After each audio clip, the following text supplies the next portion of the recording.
Yan mga idol. Magluto naman tayo ng gulay with ginataan mga idol. Ito yung karne. Ayan. Yung mga ricado natin mga idol. Saka ito yung gulay natin.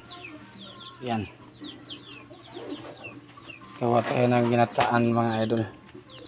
Ito tayo ng kiting mantika. Makigisa natin sa ano mga idol.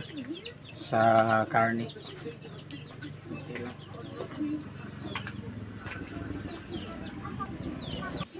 Pagkatapos mainit mga idol yung mantika, ilagay natin yung karne.